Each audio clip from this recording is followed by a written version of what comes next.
keagungan karakter Kristiani. Ya, temanya tema berat. Untung saja ini posisi, jadi saya batasi kepada teks yang akan kita baca sama-sama. Sekali lagi saya mengajak kita, Bapak Ibu, melihat di dalam 1 Petrus, ya, ayatnya yang ketiga, 1 Petrus pasal ketiga, ayatnya yang ke-8 sampai dengan yang ke-12. Saya akan membacakannya, Bapak Ibu boleh menyimak dan anak dan Bapak Ibu boleh menyimaknya. Di bawah perikop kasih dan damai. Ayat 8. Dan akhirnya hendaklah kamu semua seia sekata, seperasaan, mengasihi saudara-saudara, penyayang dan rendah hati, dan janganlah membalas kejahatan dengan kejahatan, dan caci maki dengan caci maki. Tetapi sebaliknya, hendaklah kamu memberkati, karena untuk itulah kamu dipanggil, yaitu untuk memperoleh berkat. Siapa yang mau mencintai hidup dan mau melihat hari-hari baik, ia harus menjaga lidahnya terhadap yang jahat dan bibirnya terhadap ucapan-ucapan yang menipu. Ia harus menjauhi yang jahat dan melakukan yang baik. Ia harus mencari pendamaian dan berusaha mendapatkannya. Sebab mata Tuhan tertuju kepada orang-orang benar dan telinganya kepada permohonan mereka yang minta tolong. Tetapi wajah Tuhan menentang orang-orang yang berbuat jahat. Demikian jawaban kita. Tuhan kiranya memimpin kita dan menolong, dan berbagilah kita yang boleh membaca dan terlebih lagi merenungkan dan melakukan itu dalam hidup kita. Sekali lagi Bapak Ibu, surat ini ditujukan kepada jemaat di perantauan, ya, jemaat yang dikirim surat oleh Petrus berada di perantauan. Kita bisa melihat di dalam 1 Petrus 1, ya, ayatnya ke-1.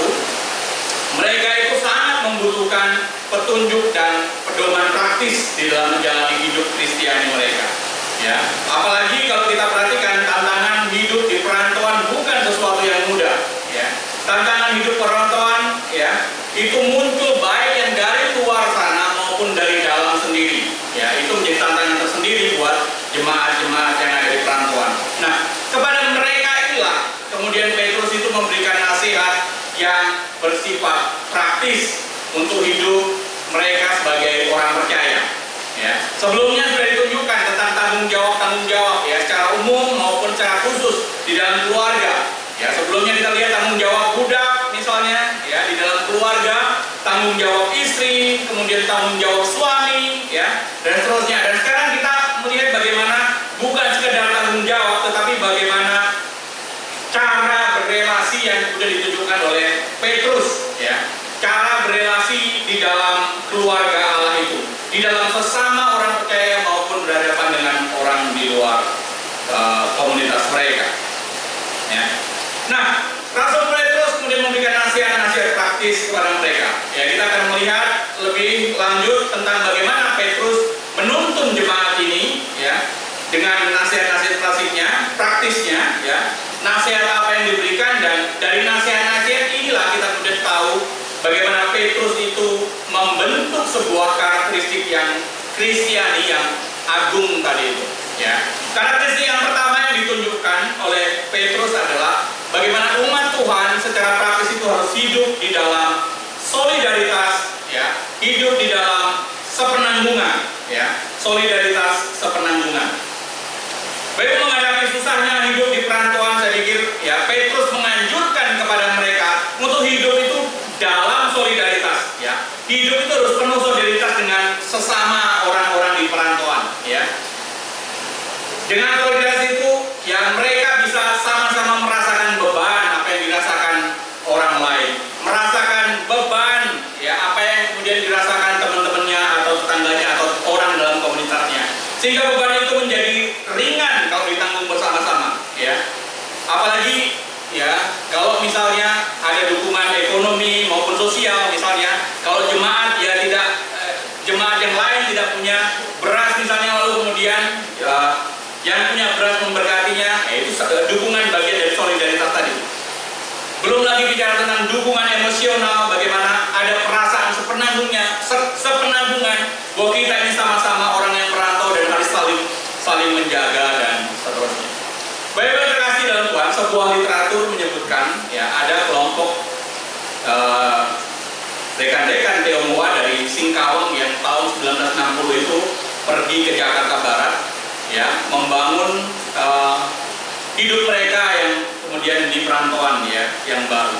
Di dalam perkumpulan, dicatatkan dalam perkumpulan masyarakat Singkawang dan sekitarnya, Permasis, ya, mereka dituliskan dalam literatur itu bagaimana mereka itu saling dukung, ya, bagaimana mereka itu saling menopang di dalam mempertahankan identitas budaya mereka, saling menopang di dalam menjaga tradisi leluhur mereka, saling menolong di dalam memberikan perlindungan tempat kepada satu sama lain, ya, bahkan memberikan tempat tinggal bersama. Misalnya ada perantau yang baru datang dan seterusnya, ya, teman-teman Tionghoa yang sudah mapan itu akan menopang mereka yang belum mapan, membantu bahkan sampai menolong dalam memberikan modal, dalam memulai usaha kecil, saling mendukung dalam mempromosikan usahanya, dagangannya dan seterusnya, bahkan mempermudah meminjamkan modal, ya, misalnya mau jual barang tertentu, ya, yang dijual itu diberikan secara cuma-cuma terlebih dahulu, bayarnya belakangan, ya, kira-kira begitu, ya.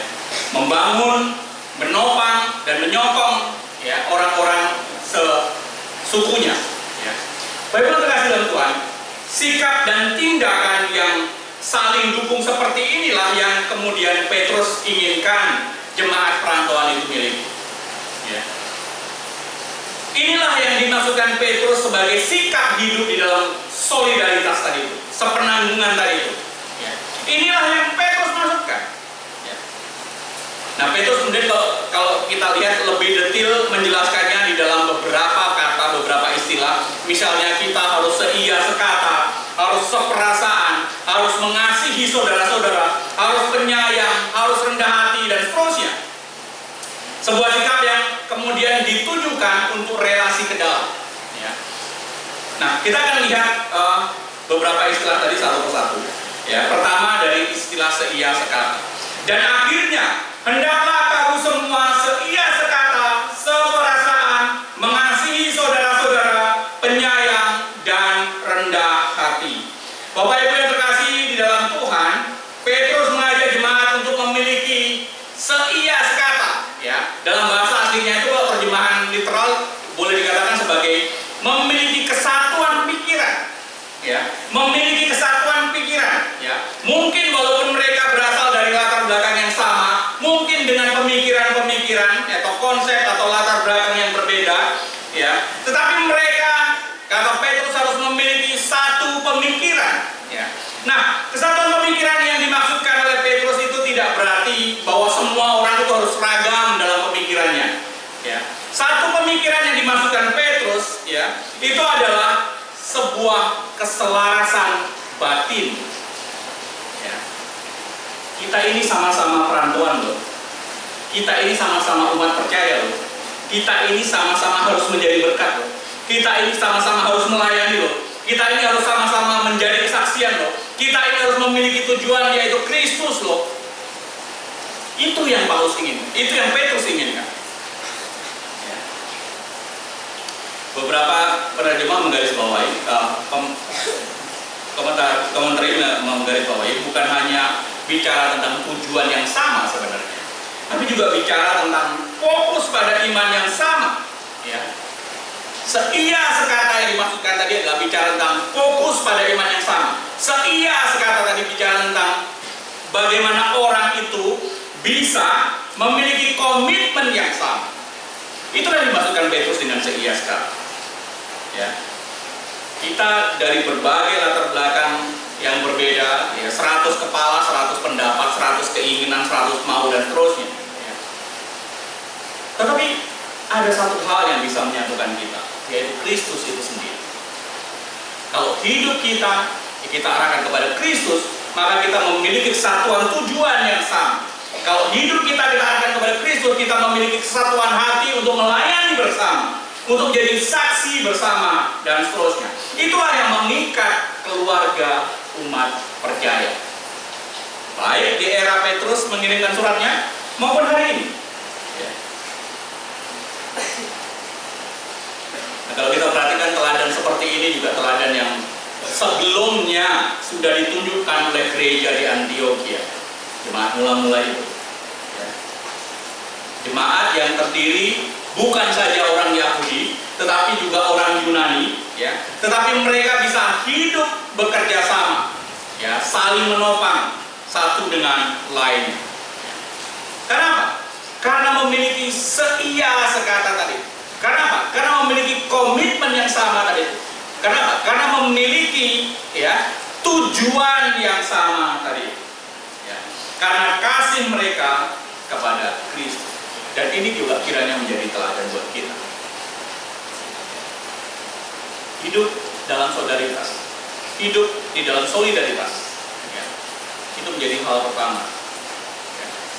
Bagaimana caranya? Seia sekata, ya. Yang pertama dari solidaritas. Yang kedua, hidup dalam solidaritas yang kedua ditunjukkan dengan kata Petrus dengan seperasaan, ya. Dan akhirnya hendaklah kamu semua seia sekata, seperasaan, ya. Seperasaan dalam bahasa aslinya itu terdiri dari dua kata. Pertama adalah kata sin, dan kedua adalah patos. Sin, patos. Kalau kemudian ini menjadi etimologi, sekarang ini dari etimologi dari kata simpati, ya. Tetapi sebenarnya apa yang kita pahami simpati sekarang ini lebih menjadi berbeda dari bahasa aslinya. Yang dimaksud simpati era itu, waktu itu, simpati itu adalah, ya, bersama-sama merasakan, ya. Apa yang orang lain rasakan, kita ikut merasakannya. Jadi simpati sekarang ini, ya, simpati era itu sebenarnya lebih kepada apa yang kita sebut sekarang sebagai empati tadi. Jadi Petrus mengajak orang untuk menyatukan, mensinkronkan perasaan satu dengan yang lain, ya, menyatukan emosi satu dengan yang lain, merasa bersama-sama, merasa berempati satu dengan yang lain, turut merasakan suka orang lain, turut merasakan duka yang dialami orang lain, ya. Petrus mengingatkan hal demikian kepada jemaat-jemaat yang ada di perantauan, ya. Supaya apa? Mereka mengembangkan sikap empati seperti ini, supaya mereka mengembangkan sikap peduli seperti ini, supaya mereka mengembangkan sikap, ya, saling merasakan suka dan duka, ya, selama ini.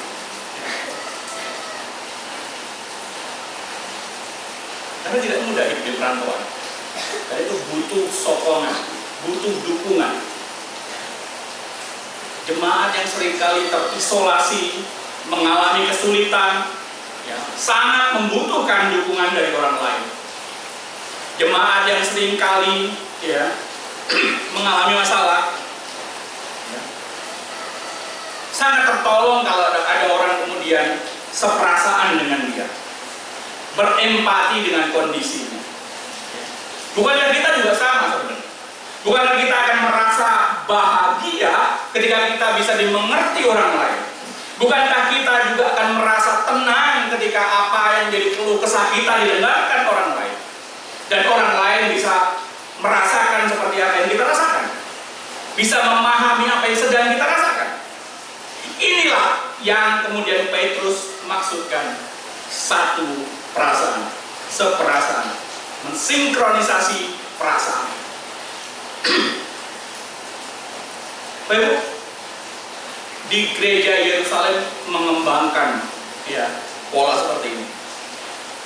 Jemaat yang memiliki harta, ya, rela menjualnya, membantu saudara-saudaranya, ya, mereka berempati satu dengan yang lain. Dan ini menjadi contoh bagi jemaat perantauan tempat kemudian Petrus berkirim surat. Untuk apa? Untuk selalu menolong mereka.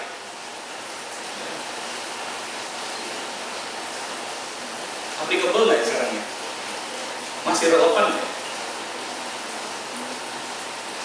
Apakah kita masih bisa kemudian menjual harta lalu kemudian kita bagi-bagikan untuk orang lain?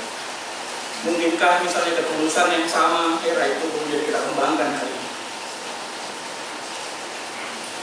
Ini jadi tantangan. Kalau jemaat dulu bisa berkorban, ya, demi saudara seiman, mengapa tidak, ya, jemaat-jemaat yang dikirimi surat oleh Petrus? Mengapa tidak jemaat-jemaat yang hari ini juga mendengarkan bagian firman?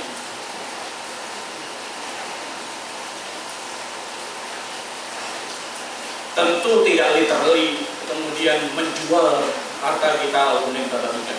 Tapi kita bisa mengambil prinsip-prinsip penting dari sana. Ya, prinsip pengorbanan, prinsip keteladanan, prinsip solidaritas tadi itu yang bisa kita tarik kali ini.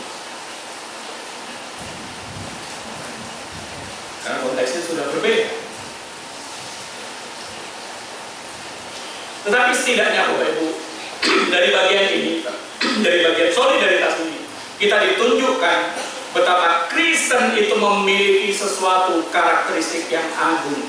Orang di luar sana bicara tentang diriku. Orang di luar sana bicara tentang apa yang aku dapatkan. Orang di luar sana bicara gue yang paling hebat, paling luar biasa dan seterusnya. Tetapi orang Kristen diajarkan oleh Paulus Petrus untuk melihat bagaimana orang lain bisa. Apa yang bisa saya perbuat untuk orang lain? Ya. Apa yang bisa saya lakukan untuk orang lain? Bukan egosentris. Karena itu pantas kalau disebut sebagai sesuatu yang agung. Karakteristik yang agung.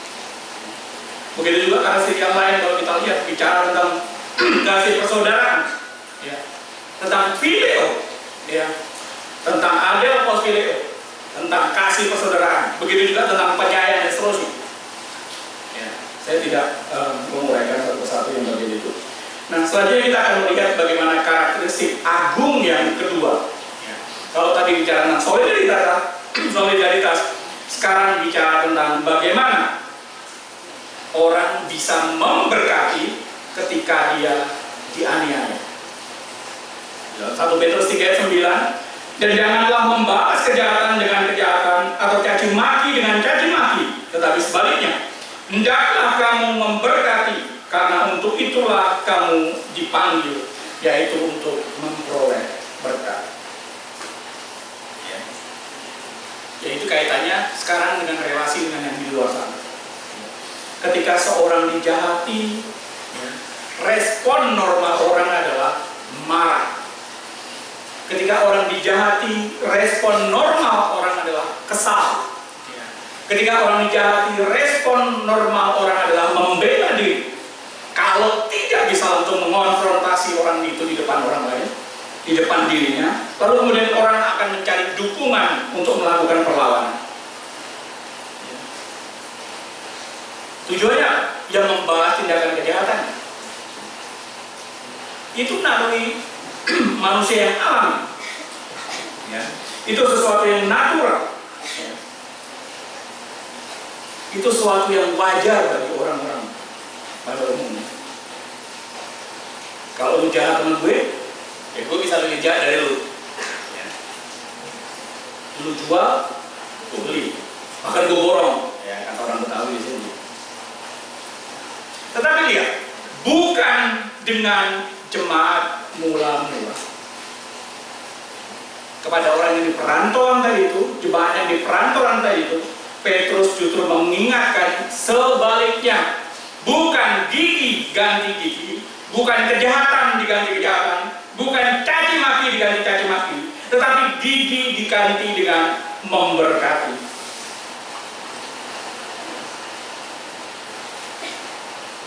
Berbeda jauh dengan spirit dunia, berbeda jauh dengan semangat dunia yang mau melawan kejahatan dengan kejahatan.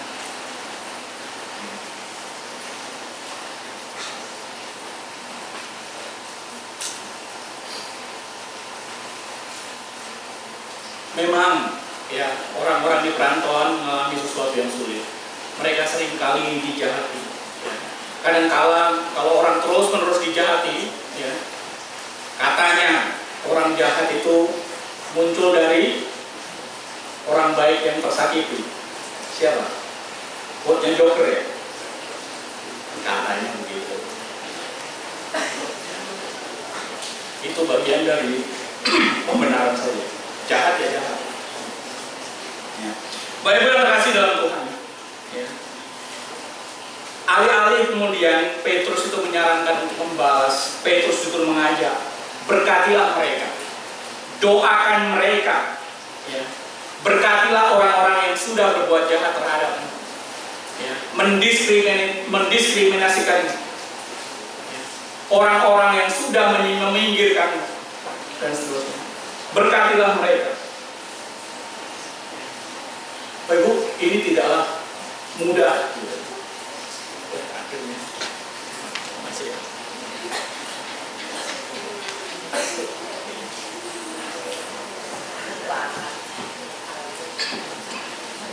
Harusnya yang berwarna.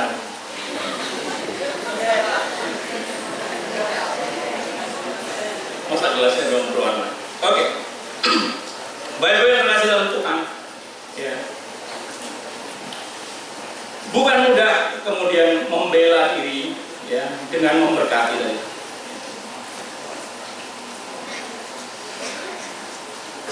Kalau kita lihat di dalam surat Petrus, orang-orang yang di perantauan tadi tidak semuanya itu adalah ya orang-orang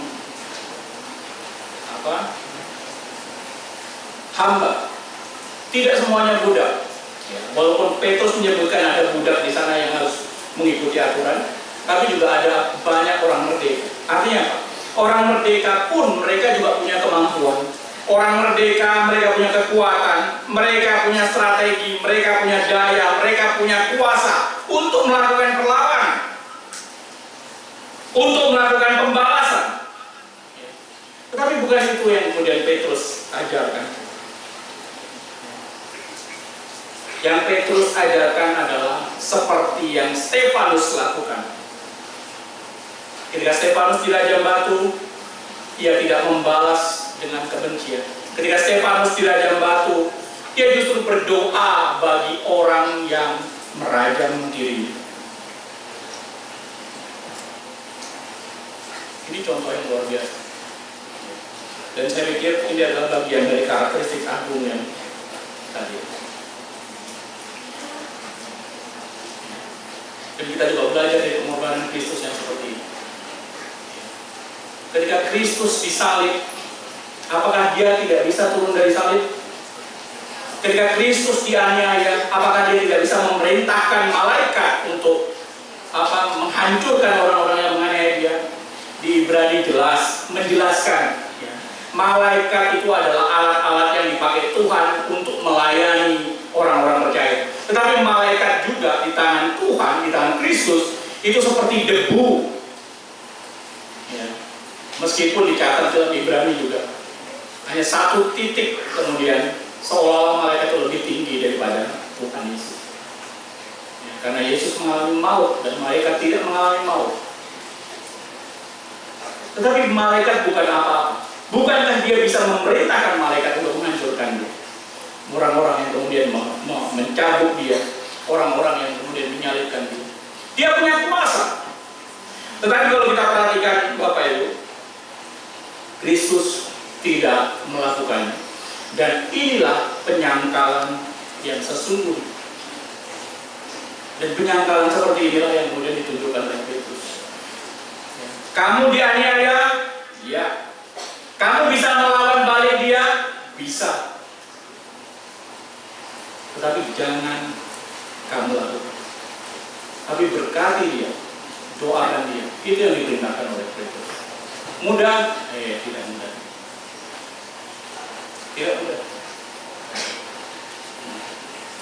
Hari ini kita merasa mungkin, oh saya pasti bisa ketika itu datang. Tunggu saja waktunya.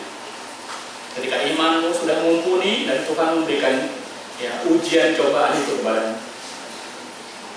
Ya. Dan ketika cobaan itu dan kita punya kuasa, kalau kemudian kita harus menahan diri untuk tidak menggunakannya dan melawan orang yang menyakiti kita.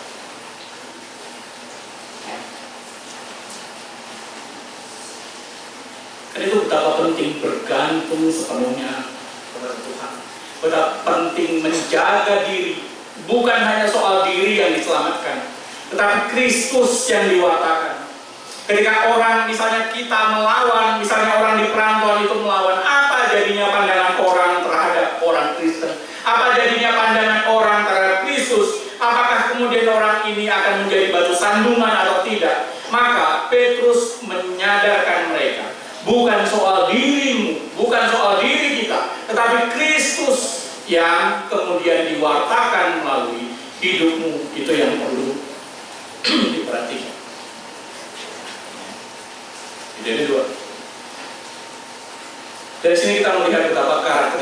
agung yang kedua. Tadi bicara tentang solidaritas, ya, sekarang bicara tentang ya, tidak membalas kejahatan dengan kejahatan.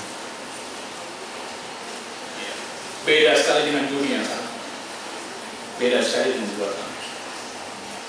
Yang ketiga, bagaimana kita bisa menjaga perkataan dan kemudian mencari perdamaian. Ya, itu karakteristik yang ketiga. Ya.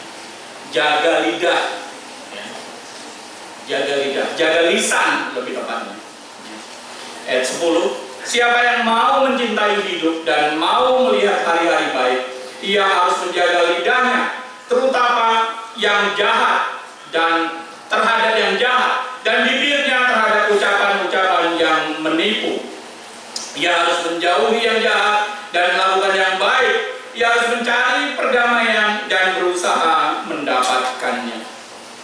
Baik Bu, bagian ini sebenarnya mengutip di dalam Mazmur 34 ayatnya ke-12 sampai dengan 16. Ya. Bagaimana di sana juga pemazmur bicara tentang kunci hidup, kunci dalam tanda petik. Kalau hidupmu mau baik saja, kalau hidupmu mau dipenuhi dengan sesuatu yang positif, kalau hidupmu mau, ya istilah anak sekarang, hidup dengan positive vibes, ya, maka jaga lisan, jaga lidahmu. Ya. So menjaga dengan menjaga kata-kata yang baik, maka hidup orang itu, ya menurut Petrus dan Mazmur, akan diberkati. Karena dengan menjaga lisan, dengan tidak berbuat jahat, dengan tidak berbohong, dengan tidak kemudian menyakiti orang lain, maka dia sudah membawakan berkat baik bagi dirinya maupun bagi orang lain. Artinya dengan dia tidak menyakiti orang lain, maka ya, dia tidak akan punya musuh. Dengan tidak berbohong kepada orang lain, maka tidak akan ada yang diragukan. Dengan kemudian tidak berkata-kata jahat, memfitnah kepada orang lain, maka ya, dia tidak sedang menanggungkan kesalahan kepada orang. Ya. Menjaga lidah, ya, tentu saja akan menghindarikan orang dari konflik. Ya. Dan dengan demikian akan membawa hubungan itu menjadi damai. Karena itu betapa penting yang disampaikan oleh Paulus. Kunci memperoleh hidup berkualitas menurut Petrus ini adalah dengan aktif menjaga lidah tadi. Dengan demikian dia menjauhkan dari kejahatan, menjauhi dan melakukan kebaikan, aktif juga kemudian mencari ya pendamaian. Jadi bukan hanya bicara tentang menahan diri untuk tidak membalas dendam, tetapi juga aktif untuk menjaga lidah, menjaga kata-kata untuk tidak melakukan perbuatan jahat. Berusaha, dengan demikian berusaha kemudian menjaga kedamaian dan melakukan kebaikan. Yang mau Petrus gariskan adalah bagaimana ya, orang-orang atau jemaat di perantauan itu menyadari bahwa cara mereka hidup, ya, cara mereka menjalani hidup sehari-hari itu mempengaruhi kualitas hidup mereka sendiri.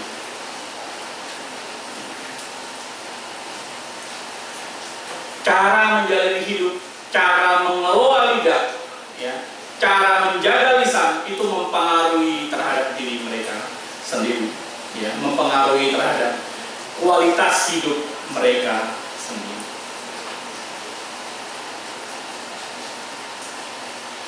Karena betapa berbahaya ini. Yakobus pun memberikan gambaran. Ya, lidah itu walaupun kecil tapi memiliki kekuatan besar karena dapat mempengaruhi kehidupan seseorang.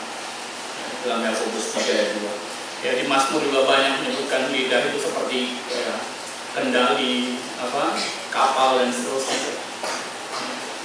Betapa berbahaya, karena betapa penting ya, menjaga lisan. Menjaga lisan kalau dalam keadaan baik-baik sih oke-oke saja. Tetapi kalau kemudian ditekan, merasakan ketidakbaikan, merasakan ketidaknyamanan, bagaimana lisan masih bisa terjaga? Kalau merasa demikian. Ya, bukan tidak mungkin kemudian orang akan pada akhirnya melawan. Lagi-lagi itulah yang kemudian Petrus tekankan. Jaga lisan. Jaga lisan walaupun di dalam tekanan hidup di perantauan. Bapak Ibu, tidak mudah. Tetapi lihat, pola hidup yang seperti ini bukan sia-sia. Di ayat 12 kalau kita perhatikan, di sanalah muncul berkatnya. Bagaimana Tuhan akan mendengarkan orang benar, mata Tuhan akan mengarah kepada orang benar, dan seterusnya. Tuhan akan melihat dan mendengar doa kita, dan kemudian Tuhan akan menolong kita. Inilah penghiburan orang yang ada di dalam kondisi di perantauan dan kemudian di tekanan. Kiranya Tuhan menolong kita, memimpin kita boleh menjalani hidup, tentu dengan konteks yang berbeda, tetapi karakteristik Kristen yang seperti diajarkan Petrus tentu masih tetap relevan prinsipnya kita gunakan sampai saat ini. Tuhan kiranya memberkati. Mari kita berdoa.